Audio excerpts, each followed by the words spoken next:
Okay, now after having seen what is under the procurement scope, let's start looking about at the structure of the procurement process. Then, in order to be able to understand what is under the scope of SAP ERP.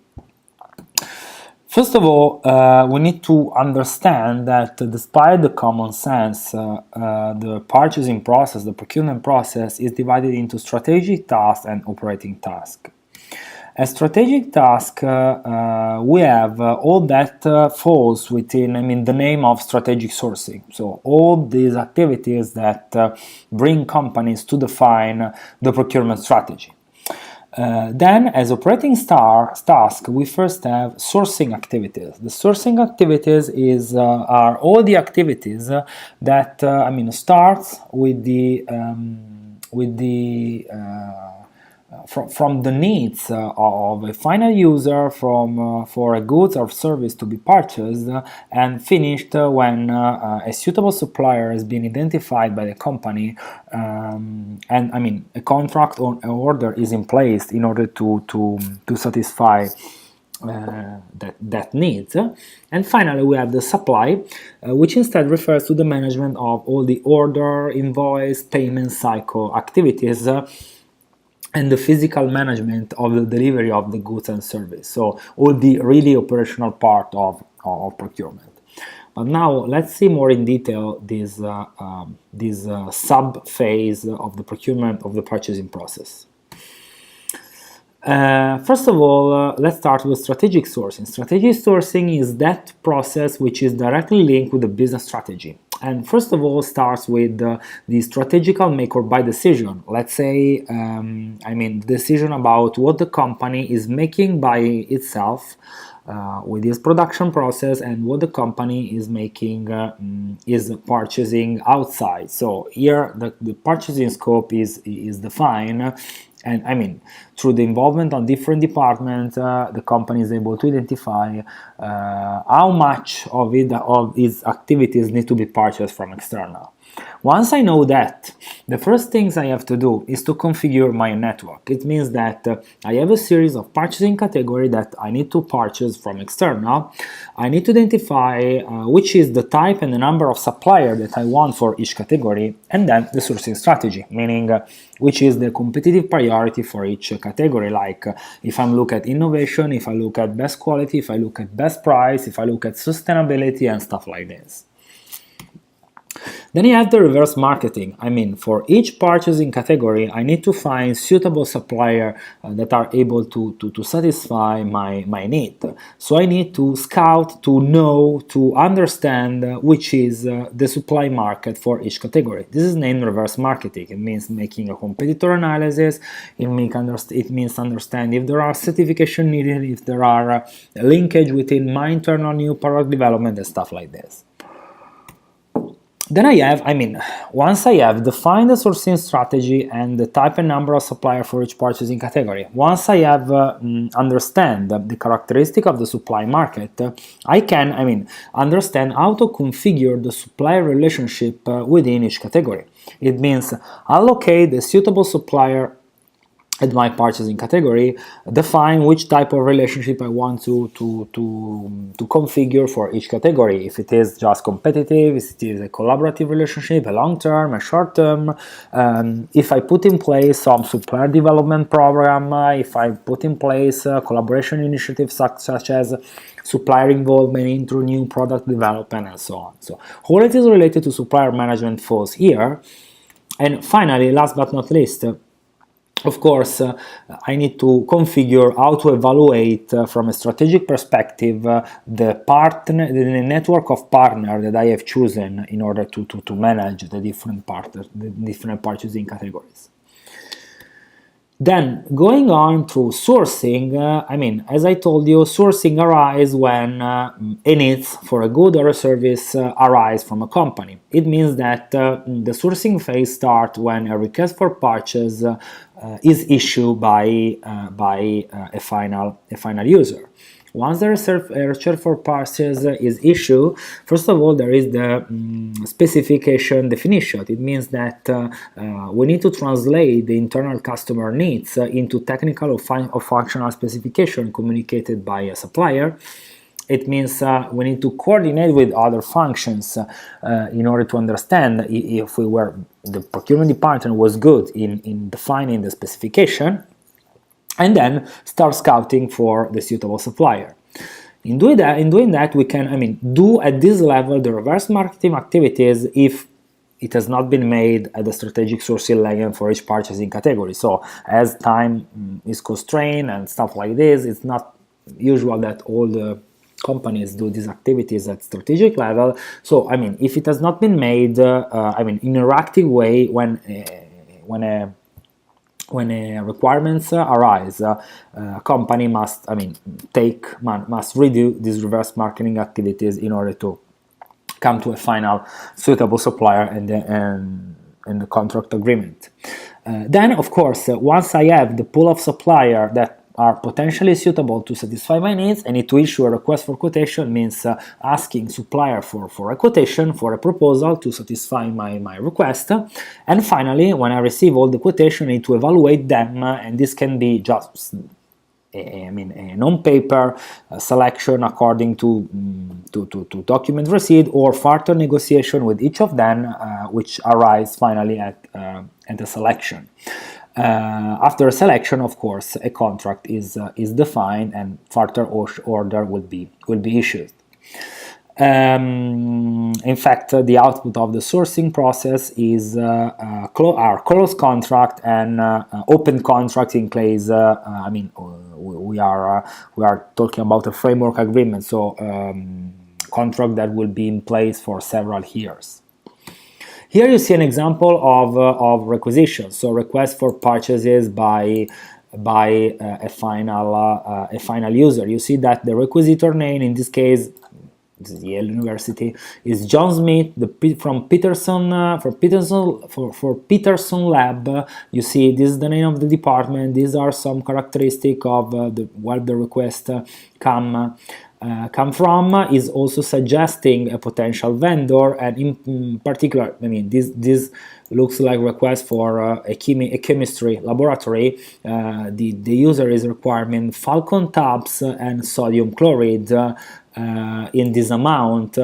It's putting also each unit price according to past history, and this request for purchase is then issued to the procurement department, and then needs to analyze it and understand if he's able to satisfy the request according to suggestion and requisition that the user is proposing.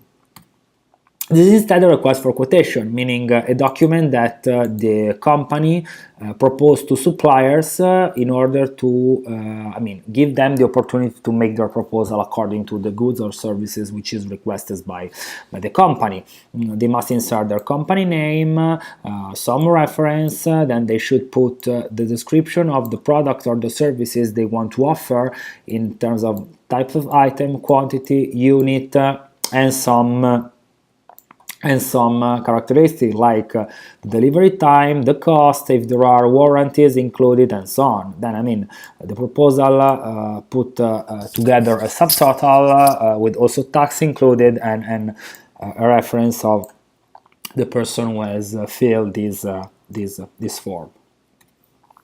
Finally, we have the supply. The supply process instead starts with the order that needs to be issued to a supplier and manage all the order cycle, delivery, invoice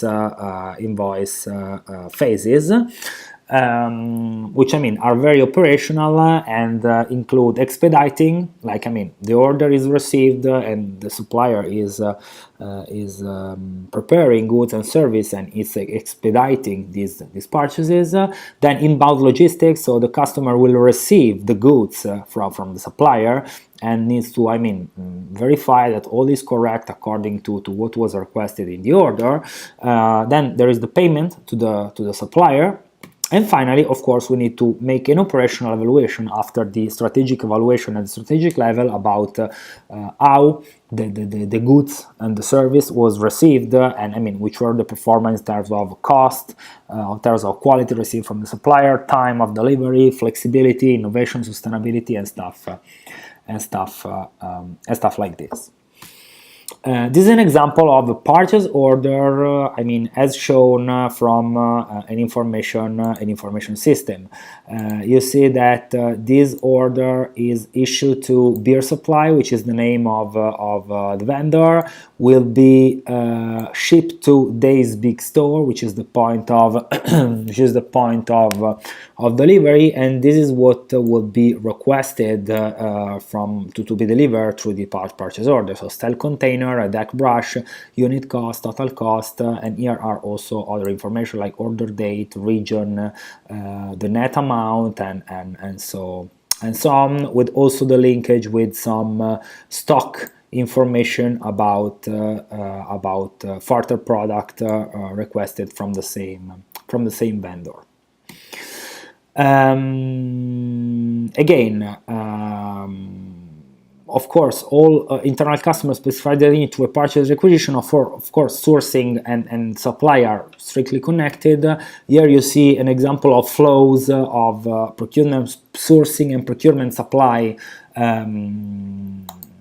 from a process perspective. So a requisition is created, the requisition is approved by, I mean, the person manager or the procurement people. Then a purchase order is generated when the requisition coming from the final user is approved, and then when a purchase order is generated, it is submitted to the vendor. The purchase order goes to the vendor, and the vendor, I mean, realize the product, and I mean, receive. I mean, it is aligned to the order that I mean, this product need to satisfy. Once received, I mean, we need to acknowledge receipt, match the purchase order with the invoice signed by the vendor for the goods that are being sent and received, and if all is okay, I mean, we pay the supplier, and I mean, we also reconciliate accounts payable after the invoice is issued and the payment has been made from a cash perspective. Of course, we need to manage also eventual refund. I mean, I don't want to spend too much time on this, but as you can see, the purchasing process is not a matter of managing order, invoice, payment, and goods inbound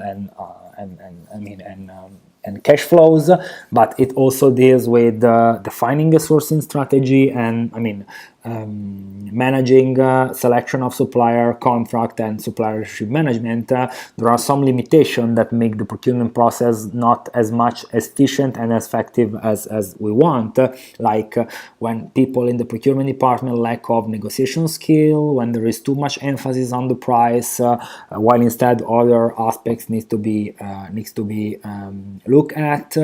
When, I mean, we don't spend too much time on do the reverse marketing activities, when we are not able to determine technical requirements in a proper way, when we forget about performance measurement and monitoring of both procurement process and supplier, and when, most of all, we just consider administrative and administrative aspects related to the purchasing process, while instead, I mean, the purchasing process is a primary process of organization which impact very much the performance of an organization. So the administrative vision typical of 20 years ago is no more up to date.